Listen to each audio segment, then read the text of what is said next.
If I were to go for 700 or 70,000, how are we doing now? Oh, yes. If this can duplicate, this saves us a lot of time. It's duplicating. Hello, everybody, and welcome back to more FTB Skies 2. I have an egg now. Today, we are going to be building ourselves a nuclear reactor. The most dangerous nuclear reactor, because as you saw in a previous video, we built this reactor. This is not the kind of reactor we're dealing with, though. This is a baby reactor. The reactor we're dealing with can explode and destroy everything. You guys know how I have been breaking chance cubes at the end of each video, risking my entire series? This will genuinely risk my entire series. So it's gonna be fun. Now, of course, the reason I'm doing this is because this is all going to lead into the end quest line with the FTB pyramid. And for me to do this, I actually have a few other things from Mekanism with these multi-blocks that I am going to need to do with today. One of which being an SPS to help me get antimatter if I can make that there today. But the other thing is actually going to be a thermal evaporation tower, which will hopefully help me get the induction cells and the providers from the induction matrix, but we won't actually be building one of those. I did contemplate on if I actually wanted to make one of these.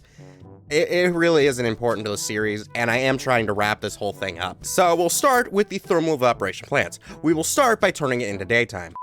So for us to build this first machine, I've already actually gathered up the blocks for it, just because it was just a lot of stuff that I already had to be able to make all these things. It's very easy. I will be doing the same for the other multi-block structures. I will get those guys on their own. So let's just go ahead and start with this. So for the thermal evaporation plant, if it still works the same, I should be able to just work with it like this. If I go ahead and then build this baby up and then go up by one more, we should see this thing work. Oh, right. No, it needed to have a 2 gap. Okay. I don't know if it was always like that, because I do remember this thing being able to be more near the middle, but that's fine. Actually, if we're going to make it work like this, here's what I'm going to do. I'm going to put the controller here and then put the other thing there, because this way we can actually have these two be symmetrical, because we do actually need to build 2 of these. So we can just go ahead and put this one in pretty much the same format. So then I would be able to put this one here. And yeah, that should work. Ah, yes, this looks perfect. Alrighty, so now to get these things to work, we need to fill this guy with some water. I can go ahead and do this very easily with using the sinks mod. I just need to go ahead and put ourselves some of these integrated dynamics pipes right here, and then we should just need to go ahead and then pour the water in from this end. Now here's the question: does it need to be all the way up? Probably not, but at the same time, I like to go a little overboard sometimes, so let's just go ahead and work with that. And then, yep, there we go, the water is all full. And then what we can go ahead and do is just do the same over on this end right here. Just go ahead and transfer our fluids out over to here. It'll only transfer the output fluids though, so we need to wait for us to be able to have those guys at the ready. Now, how do we get the output fluids? Well, that is where this next thing comes into play. This right here called the recessive heater. Now, what this baby is gonna do is it's going to start heating these guys up, because they need heat to work. Of course, I need to power this baby, so I have no idea where it's getting the power from. But yeah, there we go. Now from this one over here on the left, we are getting something called brine. And then that brine is going over here and turning into our liquid lithium. Oh, wait, right. I remember this. I can increase how much Fe this thing is going to use. Hypothetically speaking, if I were to go for 700 or 70,000, and then, how we doing now? Oh, yes.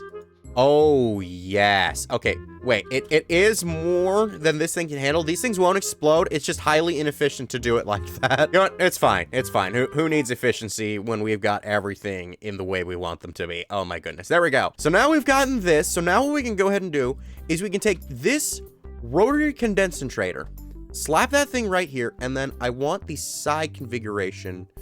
I want that to be input. It should be fluids, actually. Yeah, so that's input. We don't want this one to be output. I'm just going to go ahead and have that be input anyways. Can this even auto eject, or do I need it to be piped? Alrighty, well, I got all the cables hooked up, and now, after actually flipping this thing over to condenserate, because this thing will actually be able to do one of two things. It can turn it into a solid, well, I say a solid. It can change the way that things are constituted, one being liquid, one being, I guess, a gas. So now, from our brine to our liquid lithium, we now get ourselves our standard lithium. So now what we can go ahead and do with this lithium, though, is we're going to need to put this chemical crystallizer right here, and then we want this side to be input for gases, actually, so that's fine. Okay, so we can go ahead and have that one be input, and then we want to go ahead and find the facing side where this is, and then go ahead and set this one to output. Now, from our water to brine to liquid lithium, to normal lithium, to getting ourselves our lithium dust. Now, with the lithium, here's what we can do. We can go ahead and start making ourselves our induction cells and our injection providers. Now, this would be for an induction matrix. What would be for is a giant power battery. But because I'm not actually using this mod for power, we're really just going to be sticking with these guys, as these two are actually essential for some endgame components, but not these ones themselves. They're final variants. So if I go over into here, I can go ahead and crop myself a basic induction cell. I just need to go ahead and make myself a butt ton of these. And now I can make these. But I only have one of these basic energy cubes, and it's starting to fill up with power. But we can just go ahead and make a couple more of these, because with this, we can go ahead and make ourselves one of these induction cells, but also go ahead and make ourselves one of these induction cell providers. And, of course, because the cube, because it has power in it, it messes with the MPT data, and so it doesn't want to work. But there we go. Now we've gotten both of those. But because we need the higher level ones, what we're going to need to do is we're going to need to take these guys through upgrades. Now, the upgrades are very easy to get. One just needs circuits, the other just needs more of these power banks, and they all need me to upgrade the energy cubes. Very easy thing on that part. 5 minutes later. Okay, so turns out I actually only needed the induction provider. I actually didn't need the induction cell at all. So if I were to just go ahead and make myself 8 of these. Okay, well, there we go. That is this part of the quest line. All completely done. We no longer need to worry about the rest of that. So, next step in all of this is to start the reactors. Now, for us to do this, we need to pick up something in a bucket once again, because they always want to be in buckets for some reason, but it is fine. So, the question is, where do I keep this stuff? Because I know I have it, I just don't know where it might presently be. Ah, yes, here it is. The sulfuric acid. This then completes ourselves several quest lines. For some reason, the quest line wants me to use the other sulfuric acid, not the Mekanism one. I couldn't tell you why, but with this, we can now start ourselves on our first steps in all of this, which is to go ahead and start making ourselves our reactor fuel. Now, the reactor fuel in this one is actually a lot easier since I do have the other setups to get myself this sulfuric acid. It is still a little bit of doing that. Rather than making it all on screen and stuff like that, I think I'm just gonna go ahead and show you all, just because it really is just assembling a lot of machines together, like what you saw earlier with me putting the stuff together for the lithium. And let's be honest here, that's not very exciting to see. So we're gonna go ahead and assemble our fuel. A little longer than a few minutes later. Alrighty, I got the setup all ready and powered. And you can see here, it's actually not that big. And that is in part due to the fact that we already had our sulfuric acid. We just needed to put it in our rotary condensator to turn it into the Mekanism sulfuric acid, which we then send over to here in this chemical dissolution chamber, which mixes with fluorite gems, making hydrofluoric acid, which we then send over here into our chemical infuser, which mixes with this uranium oxide, which we get from yellow cake uranium. It's not an actual cake, do not eat it, which we just get from enriching uranium. Then those chemicals mix together, making our uranium hexafluoride, which then makes us our fissile fuel, which then gets sent over here into our quantum entangler, which is basically like kind of like an ender chest, the modded ender chest, not the vanilla ender chest, which just lets me transfer a bunch of different things, including chemicals, which we're going to need to do, as I do not want this to be near these things, because now it is time to build the reactor. For us to build our reactor, I am actually, for once, going to build the smallest reactor, Because if we go ahead and look into, yeah, here, this is the tiniest one, a 3x3x4. It's not that big, and we really don't need it to be. So if I just go ahead, make ourselves a little 3 like this, and then I believe it's by 4 up. So then we should just be able to go ahead and build it like this.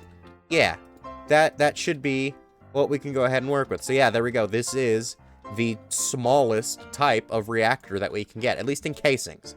Now, I'm going to go ahead and top off that top right there. Now what we do is we put this reactor control rod assembly right here, which is the top of the control rods.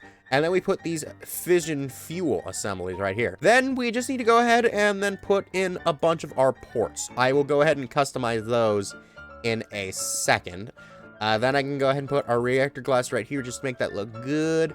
And then also we would have these logic adapters, which this is the tiniest reactor. I am not going to need this because that where it gets into the reason why we're using this for the tiniest reactor. You guys remember a little thing I had called duplication? Remember how I was able to replicate fluids and stuff? I literally need the bare minimum of the outputs that I will be able to get from this. It's really not going to be that complex. So all we should now need to do is just go ahead and then slap this thing right here and then set this one to our fissile fuel. Then I believe I can go ahead and configure this, yeah, to the right to go ahead and on the gases, we're gonna wanna go ahead and put that in output. And then, yeah, there we go. It only holds 8,000 millibuckets, just 8 buckets. Oh my gosh, it's so puny. And then I'm not even sure I would need to do it like this, but what we normally do just to make sure that our coolant is always in there, because if this thing gets too hot, that's when it blows up. But integrated dynamics is usually your best bet when it comes to this, because it's able to get in a lot of water very fast. But because this is the tiniest one, I'm not sure how much of this is really going to be an issue. I really don't know how much more of this I need to fiddle with. Okay, well, I do want outputs. So now we got output waste and then output coolant. Now, the waste is going to be the nuclear waste that we're going to generate in here. The coolant is going to be steam that we could then put into a giant steam turbine, but since I'm not doing the steam turbine, we really don't need to do that. I just need to get a trash can for that. Now, this should be able to output on its own. So if I just go ahead and put the trash can right there, we should be fine. So now, really, all I should need to do is just activate this, and then it should start generating, yeah, we're getting ourselves a small bit of waste, and the heat is very manageable. And of course, this thing does still have its low humming sounds that it makes. But now that we do have our radioactive material, this is where this gets dangerous. I can no longer break this thing open. If I do, radiation will spill out into my entire world. Realistically, I should be wearing a hazmat suit for this. Like, you'd be able to get a hazmat suit. Like, if I go into here and go ahead and click on these, you see, you'd be able to make a hazmat suit with all these things. But as you can see, I'm not wearing a hazmat suit. So yeah, we obviously wouldn't be able to do anything with a hazmat suit that we are not wearing. So I guess I'll just be protected by divine protection in case anything goes wrong. So now that we've gotten all this, if we're not using the steam, that means we've got to be using the waste, right? So what are we doing with that? Well, the waste is actually what is most important with this, because with this, we can make two things: plutonium and polonium. Plutonium is actually going to take another isotopic centrifuge, which we can actually go ahead and get from this. The other thing we're going to actually need, though, is going to be this baby, the solar neutron activator. For us to get this, though, we're going to need HDPE sheets. Now, for us to get HDPE, we would need to do something with our substrate automation that I had with also our ethylene generators, which I have already set up off screen. So, for those of you who don't know, what we had going on over here is I had this whole thing automating moss, which would then crush down over here, creating biofuel, which would then get sent to this pressurized reaction chamber, which would then get us something called substrate. And then what we would do with the substrate, though, the most important thing,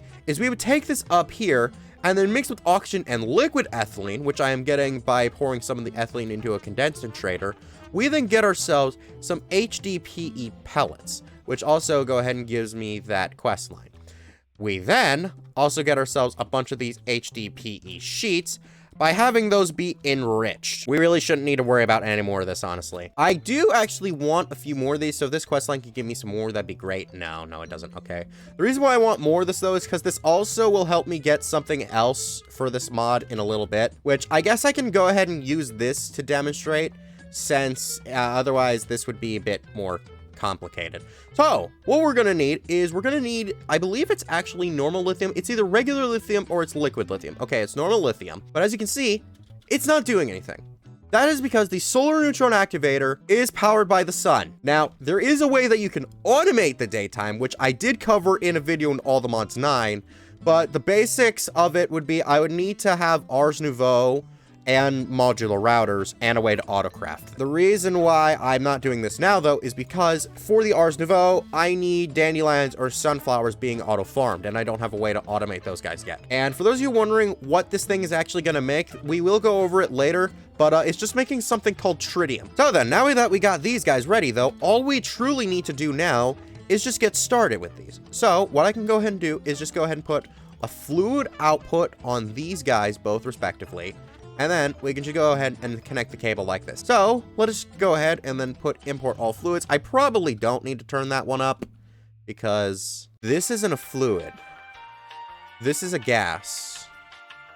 I need gastral ones. Wait, hang on a minute. I just realized this. Is there even a gas interface? Wait, let me go ahead and look integrated dynamics. There should be a few different ones. Yeah, we got energy, we got item, and we got fluid. Usually when something like that happens, it usually just falls under fluid. I guess then pipes also works, and then we should be able to just go ahead and output it like this. And then yes, now it works, and we've gotten ourselves our first bits of polonium. That is great. Alrighty, so then what I'm gonna do is I'm gonna go ahead and power this baby right here. That way we can go ahead and get this going. I should just need a bucket of these guys. Polonium and plutonium cannot be held in tanks. This is fine, because realistically, I just need to turn them into their solid forms, except in the case of the polonium, where that one can also be used to make antimatter. But that's not too big of a problem, since I could literally just go ahead and make the SPS over here and then just transfer the rest of this from over here to over there.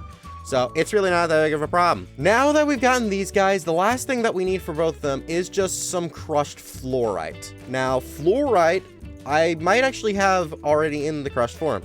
Yes, I do. So I can just go ahead and put one over here, and then once both of these guys reach a whole bucket, they will then turn into their standard forms and leave behind some spent nuclear waste, which I will need to tend to with these nuclear waste barrels. Those will then be able to deal with this. Much later. Alrighty, I've gotten the polonium and the plutonium all ready and raring to go. I accidentally got a little bit more plutonium in here than I would have realistically liked, so we're just gonna have to deal with that. But the polonium, thankfully, I didn't have any more in there, so we should be able to do that without any issues. I have a Geiger counter right here, which tells me how much radiation I'm releasing, and since I am still going to need more, we can just go ahead and then send all the nuclear waste right back over to there. Now, one more thing that I didn't actually mention beforehand was you can actually increase the burn rate for how much of the nuclear waste you're getting.